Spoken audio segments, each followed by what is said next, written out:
Whoa! Boom! Personality turns on right now.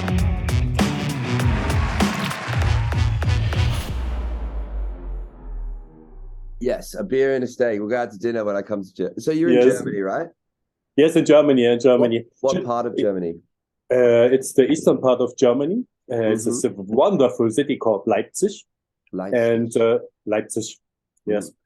Still haven't been down. Yeah, it's crazy how many people there is actively training in Germany. There's such a great scene in like every little town I find. Yeah, that's cool. Yes, Yeah. yes. So you are Thomas Fuchs. How do you say? Is it Fuchs or is it Fuchs? You know, Fuchs. Fuchs. Fuchs. Thomas Fuchs. It's the fox. Yeah, it's Thomas it's the animal. Yes, yes, yes. And how long have you been doing parkour for now? It's 6 years. 6 years. 6 years now.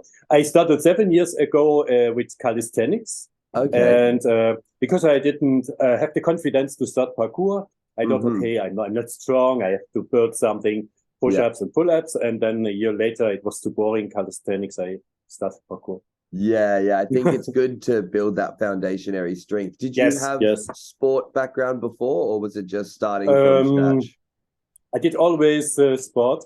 I started as a boy climbing trees, but that was no sport for me. That was just what I was doing naturally. Yes, yeah. And then swimming, cycling, and I had to defend myself on the schoolyard. So that's clear. So I trained my fists a little bit.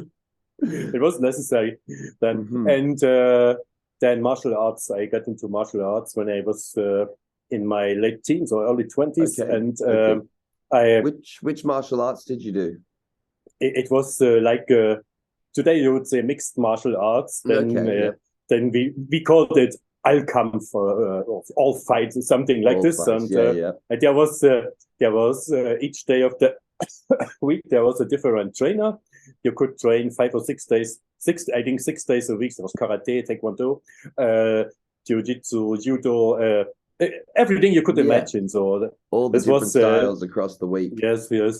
That's very cool. To get into it, I trained intense, and then it got too much with the studies and so, because I studied and fell asleep. I think it's very hard to do physical and mental brain training, because you come home from the physical, you're so exhausted, and then to try and apply your mind to study is a very difficult split. Yeah, and I could never sit quiet, very quiet. So I always had to move or fall asleep. Yeah, most parkour people have that inherent need to go. Yeah. And you've built yourself a following on Instagram now. How long have you had Instagram for? I think it's 5 years. It's a bit more than 5 years. I started in the beginning with some stuff, just some stuff I did, trying handstand or something easy, and it's built in a zigzag way. There are these growth spurts like this year actually, and last year. So and then it's a plateau. It goes a bit down. It's a plateau now, but. It's really cool, because you've managed to now build a following. You have merchandise with your brand, and you've got a whole. Yes, I designed all this. So I was having a look. That's my design. Yes. It's really cool, man, and you're spreading such a good positive energy through the scene of getting out there, practicing, and being vibrant and having fun with it. Is that something you really strive for with your profile? What's would you say your goal with getting yourself out there? Yeah, absolutely, yes. Because I'm also a coach. I like a motivational coach or a life coach, and that's what I want to do for me and for others, to find the happiness, let's say, inside yourself. Because sometimes you cannot change the circumstances. Often you cannot change, but you can be more happy or be more hopeful, be more joyful. Yeah, change your internal outlook on those perspectives, and really give each situation a new light. That's really cool, and that's something I definitely got from watching your parkour. Is you're not doing the Ed Scotts and the Travis Berkeys of crazy movement. Not yet. Not yet, exactly. But what you're spreading is an incredible energy and positivity around the sport, which I think really speaks volumes, and why you're doing you're seeing these growth spurts is because it's accessible, it's relatable, and it's fun. And that's something that I think a lot of the guests we've had so far really are focused on like the high intensity competition performance level, but you've taken something that's really true to our culture and really shined a light on that, which is getting out there and having fun and being involved in the movement. That's so nice. Yeah, that's what I've really seen from watching your profile, man. That's so nice that you see it like this, because that's what I want to give. And how old are you? You're in your 50s? 54, I think 54. 54, man. Still going, still kicking it. That's inspirational in itself. And I have bigger plans, so I just to advance a bit. Yes, because they definitely as we get into it, I want to see more what you have ideas for the future and what you want to get out of your training and that sort of thing. Just going to take a quick side swipe though and go, what is your name backwards? Samot. So it would be, full name would be Suchs. I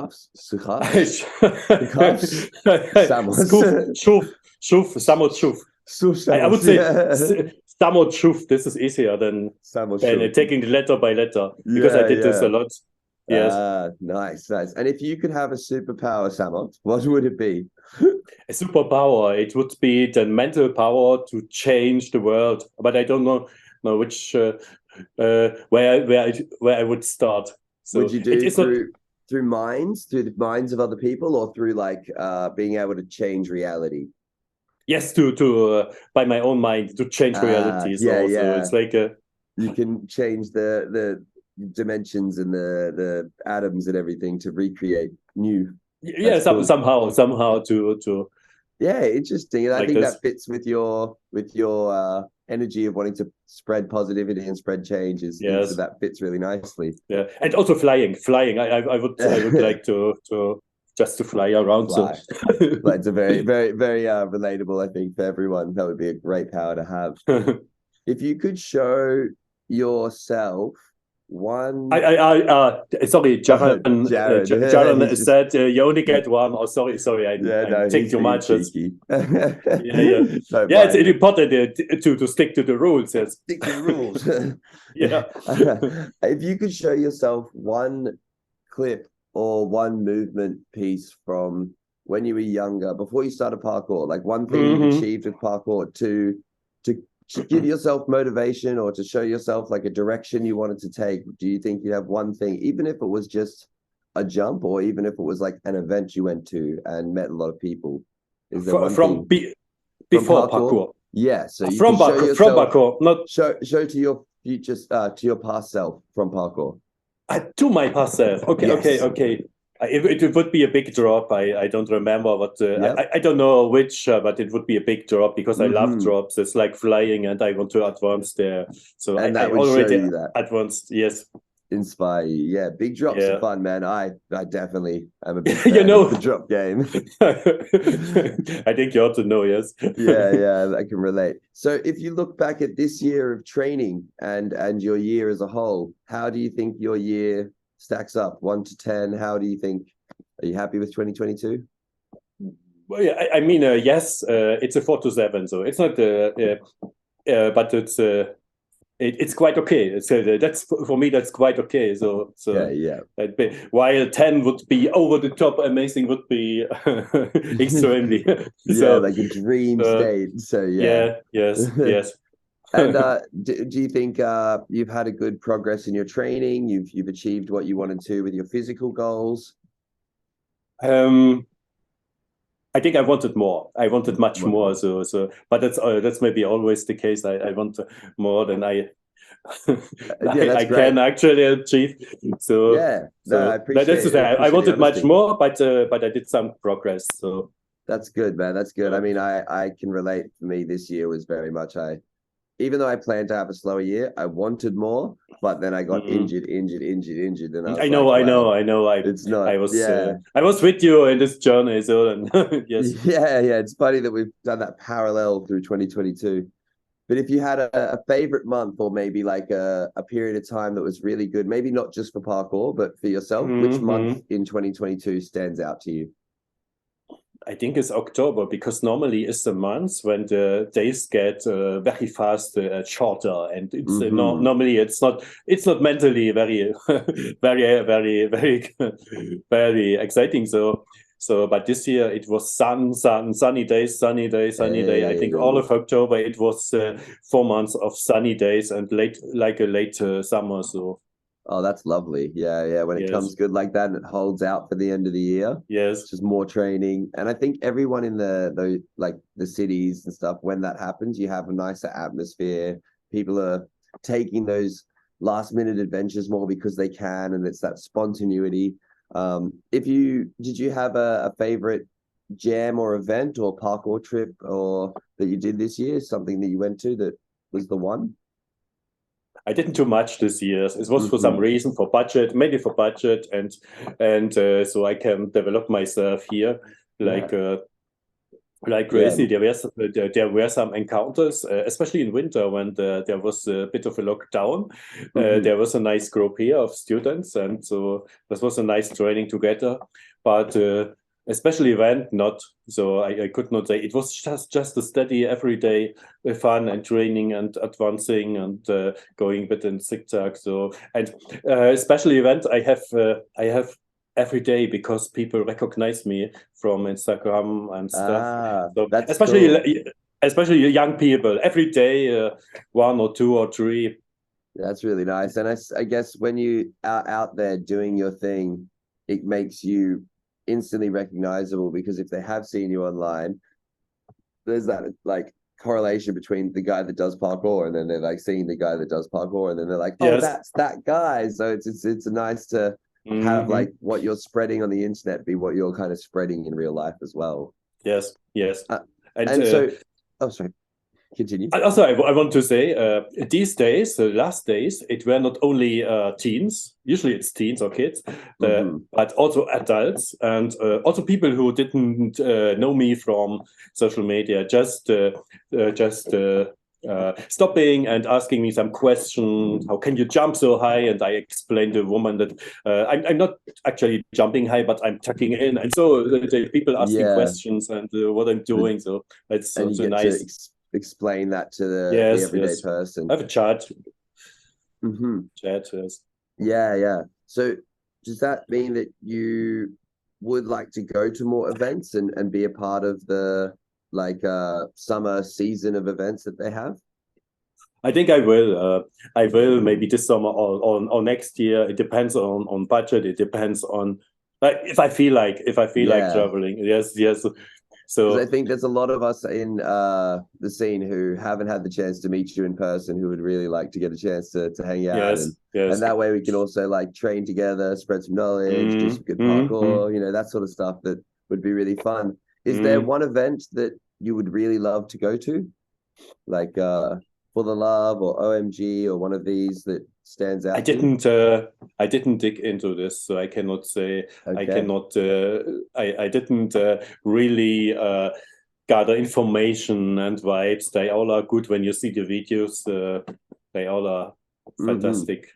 All good. Yeah. Would you be interested in doing competitions in your training in the future? At the moment, not. I'm not interested in doing competitions or stuff like that. And also, I'm thinking I'm not good enough or something like this. So what if they were to have like a seniors section in a competition? So like they do for paddle boarding or like running, they have an age bracket section and maybe like a 50+ section for competition. That's an interesting question, but I don't want to see me. I don't see me like a 50+ person. So it would not. This would not be for me. So got you. So I want to do the real stuff. It's also real stuff, but I from my heart I want to do the real stuff, and I don't like to be like a. No, I love that. Like old man parkour or something. There's nothing for me. Yeah, no. It's like you don't want to give a subset to the it's not parkour with a little adjective on the front like old man or elderly. It's just parkour, and you want to do parkour as it is. Yes. I want to do parkour. Yes. I rate that. And so if you weren't interested in doing competitions yourself, that's more that you don't see parkour as a competitive sport or like it naturally? I don't see. That's right. I don't see it. When I was climbing trees at a boy, and I climbed very high trees, the highest anyone could get up to. So it was not even a sport for me, and it was never a competition. It was just what I did naturally. And I'm reading the Breaking the Jump by Julie Angel. Yes. Julie Angel. Maybe you I pronounce it wrong, but you know the book. It's about the Julie Angel, and it's about the Yamakasi and how they started, even before when they were little, and how about their families and how they developed. And I am getting into the mindset of this. So there is a lot of their mindset which I can adopt, and that was a non-competitive stuff. Yeah, it's very much about self-building, and that plays into your the life coaching and the motivation stuff. I think it goes really well together. Yes, but I cannot say for the future. But now I'm not into competitions. Yeah, and I like to have those views, because I think there is a good portion of parkour community who doesn't see parkour inherently, one, as a competitive sport, which I would say I sit in that bracket. But two, a lot of people also don't believe in competing. I think where the split came for me was that I saw competition as a great way to leverage my platform for my career. So to get my name out there and to be known as a professional athlete, getting into those competitions was a way to do that. But I very much agree with your premise that inherently it's not a competitive sport. It's something that we do as a personal journey. And those competitions don't necessarily need to be a part of your training. And that's something that, as you say, hasn't been something that you're focused on. But speaking of things that you have been focused on, we've got you've got your online brand. So you started doing parkour 6 years ago. Before that, what did you do for work and career? So I did the second to last job was in a big international company. I was a salesman. This is something cool. I wanted to do because when I was a teen, or when I was very shy, so I wanted to develop this people skill, and I was really interested in learning this. So I climbed my way up to selling, let's say, up to 30 million euro projects in Europe and beyond. So basically, I was I was traveling every week and in airplanes around Europe and so on. And that's so cool. It was almost too much. It got too much over the years, because then I wished I could be more sedentary and do regular sports classes or something like this. But it was a very, very, very, very, very cool time. How long I did this. Were you traveling for with that? The intense period were 7 years. Wow, long time. Yes.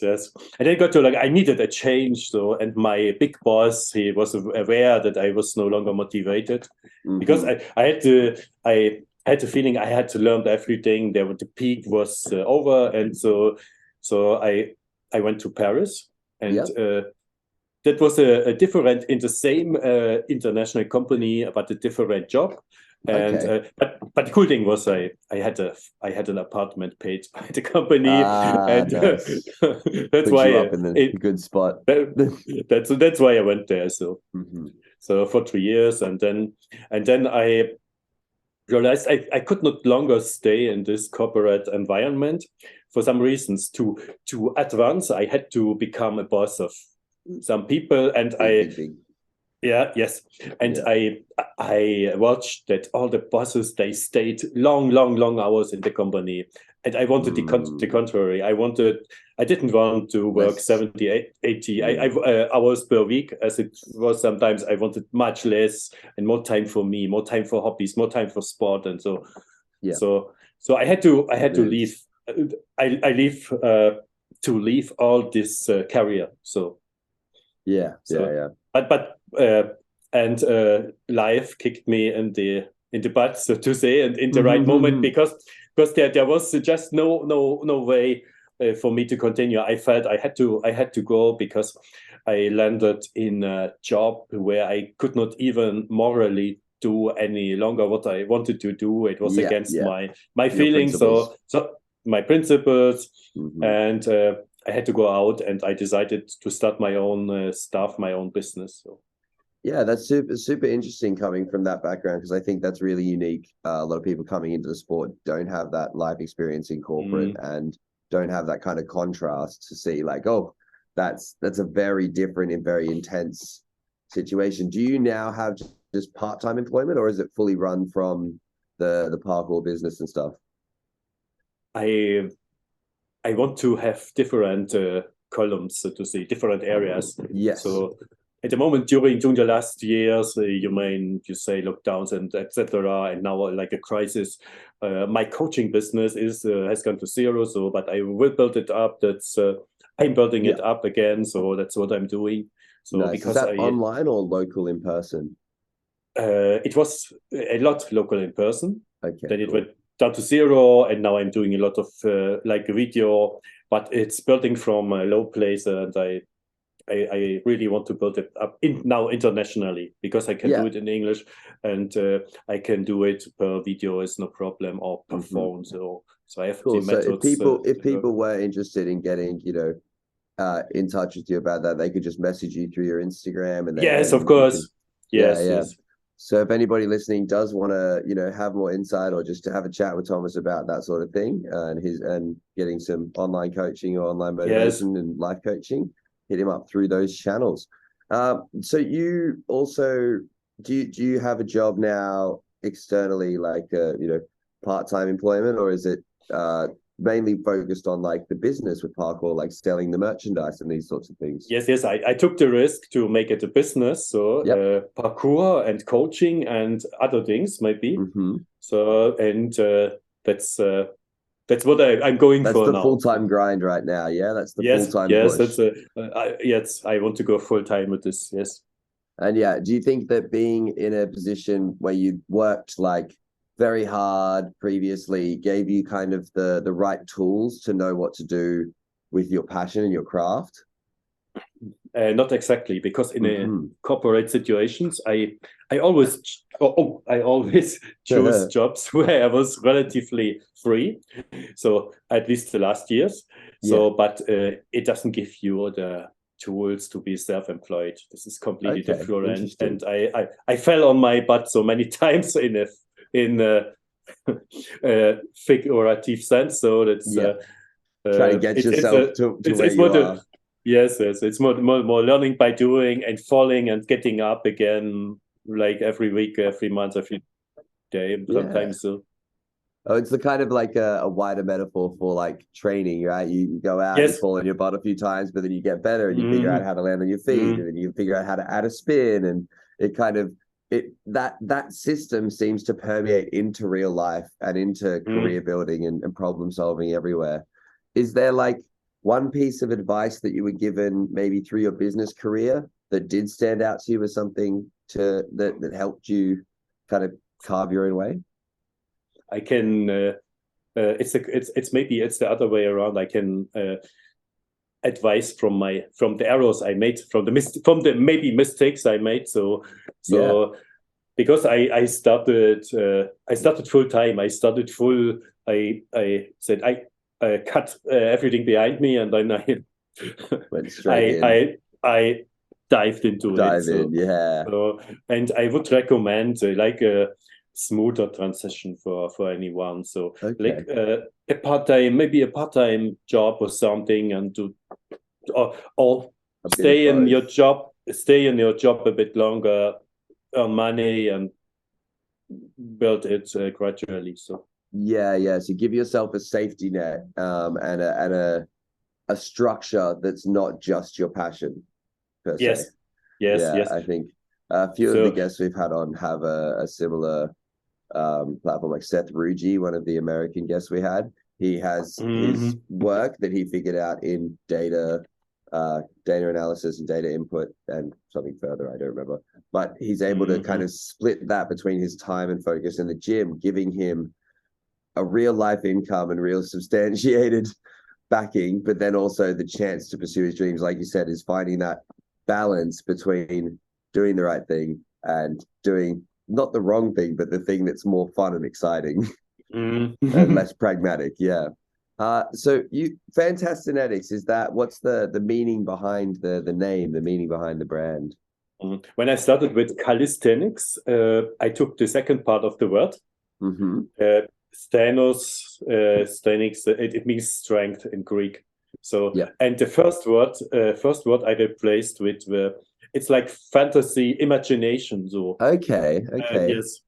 So you can say you can translate it as imagination and fantasy and strength, or you can say okay, it's just fantastic strength, or it's strong imaginations, or like you want. Yeah, interesting. Because I always think of like fantastic or maybe like fun may have been the Fun, yes, also. correlations, fun as well. But yeah, I love the fantasy, the imagination, because that's something that is clear in your movement, is the explorative, curious side of things. Where would you want to see yourself progressing and training in the next year or next years to come?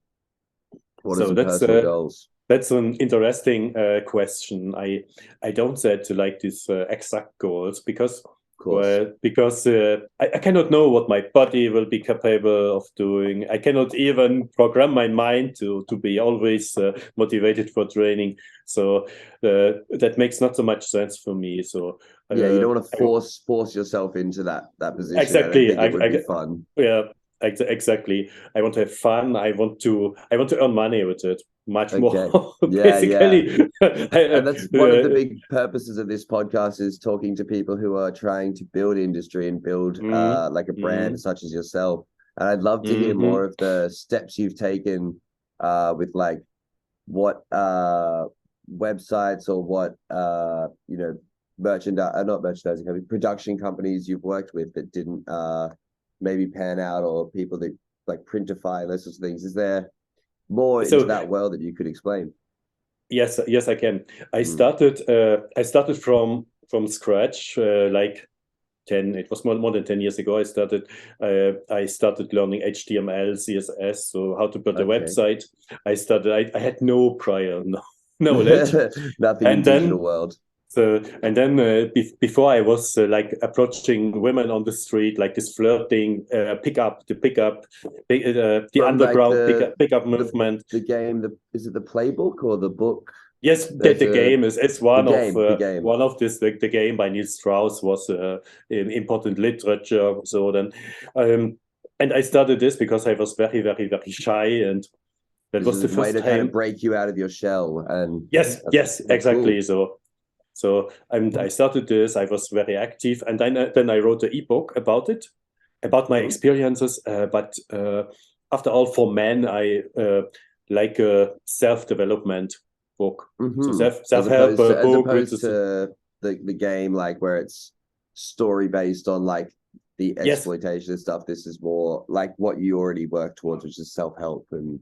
No, it was more coaching. It was more for the confidence and of course how you can approach girls, or that's the specificity in a of good the way. industry. So and that's what like those communities, though like some people may like not be able to understand, it's still like a community. It's a bubble where you have like-minded individuals focused on personal growth, though it might not be the same as parkour. It is a similar bubble and progressive mindset to a certain extent. Yes, I was quite active because I wanted to develop myself, and it was fun. It was just fun being there in the streets, giving somebody a compliment and getting something back, a smile and the chat or whatever. So chemistry, the vibes, the vibrations. It was all for the good vibes. That's what I learned about myself. I forgot my goals, and I didn't even want a girlfriend because it was so much fun often on the streets. Being on the streets, it's like with parkour, being on the streets out there where life is, and proving yourself, getting better and so on, and having fun. So, but this phase was over. Of course, everything is over. I lost interest, but I wrote an ebook about my experiences. I sold it. I put it on my website. This was 10 years ago, and I gained a passive. Built a website with your knowledge that you're putting this stuff on. Like every step of the way. every step I did from scratch myself. Nice. And it gave me a passive income of let's say up to €1,000 a month. But this phase was over then, because ebooks peaked 10 years ago, 12 years ago. They went out of style. Yes, of course. So, and I didn't feel like coaching men on the streets anymore. I don't feel like doing this for lots of years. Now this phase was over. I had a good time like coaching. You said, with business, it's kind of, you get to the end of your interest and peak, and then one dramatic change. It's interesting that you seem to have that personality type. You're like, I'm going to do something wholehearted 100%, and then you're like, cool, I want to move on to my next toy. I'm like that. I just wanted to explain how I started a business. So I from scratch and from knowledge I got from the internet. But I did everything myself. And it's the same thing. It's the same thing today, when I realized that people started asking for merch on Instagram. They really asked. I didn't have no merch, but I had the idea in my head, and then I had like a little consulting, but it was without paying. It was just sometimes you get a free consulting from a company, online stuff. So, and I said, why don't you build a passive income? And it made click in my head. A T-shirt can be a passive income like this. So, and then I researched and I found like Printify. It's a similar company. That's another name, and I connected everything together. I had some intense 6 weeks where I built the shop day and night practically. I did my training, I did my videos, but it was between. It was the full time. It was extra. It was the more than full time. It was maybe 14 hours a day, 7 days a week. So then everything together, it was sleeping, working, eating, sleeping, working. Yes, it was so. And then yes, something like this. And I messed up my hands, I think, on the computer or something like this. Wow. But I built it, and I built a good foundation with the shop. Everything you need in Germany, you need some legal stuff, some text who nobody understands, legal text and so on. And I even pay a lawyer for. I built.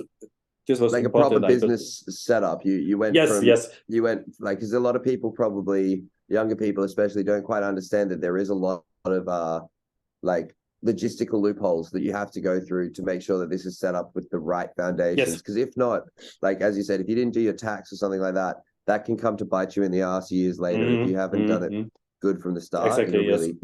So it's nice to hear that you went through those steps and you took that time. Though it was intense and a lot of time, you did take the time to do that correctly. I think maybe having had different careers and a longer understanding of being on planet Earth, you probably had a better makeup, like a better idea of what that whole picture should look like. Yes, and I think it helped me that I was employed for so long in different jobs, because there I had learned to work systematically. So because from nature, I'm not very organized, but I can be organized when I think it's necessary. I can do it. So nice. That's amazing to hear, man. And it's it's been really cool to get to know you some more, and kind of what I was hoping from this was to also offer like more personal insight for the viewers watching about yourself, because you are such a fascinating person on the internet, and I think you're doing really, really like engaging, creative things, and the fact that you've already figured out a way at such a young, like 6 years is a very young stage to be having a brand with your page and your movement. So I just wanted to bring you on and showcase that. Is there anywhere else other than your Instagram that people can find you online? YouTube, website, of course. YouTube, YouTube. My website is fantasthenics.com. And those two, you have regular YouTube videos coming out? Normally, yes. So there is a little bit of a break because I was in the hospital, and so I didn't have much stuff for YouTube videos. And I'm also it's for me at the moment, it's not so easy to produce longer YouTube videos, because with all this 360 material that I record, you have to do everything, an extra step in editing and posting, which takes more time. Yes, it takes a lot of time, and sometimes I spend one day with the thumbnail and so on, because I watched a lot of marketing videos, how to be the best on YouTube and so on. How to sell your image, sell your profile, yes, how to get people to click through with the psychology and stuff like that. It's an interesting world. And I did, but I did stress myself a bit too much. So I don't know how I have regular videos on YouTube. I have regular shorts every day, and longer videos I did once a week. Now maybe there's a break, but last week I released a video. So have a look. It's coming back. Yeah. It might not be very regularly, but they are there. So they are there. They will come. Fantasthenics on YouTube, Fantasthenics on Instagram, and fantasthenics.com. Fantasthenics. Thomas, it's been very, very nice to talk to you. Thank you so much for coming on. Our next guest is going to be Bailey Payne from America. He's going to be very enthusiastic. And Thomas, once again, marvelous to meet you. Hope to see the best for you in 2023. And I will see you all listening next time. Pleasure for me.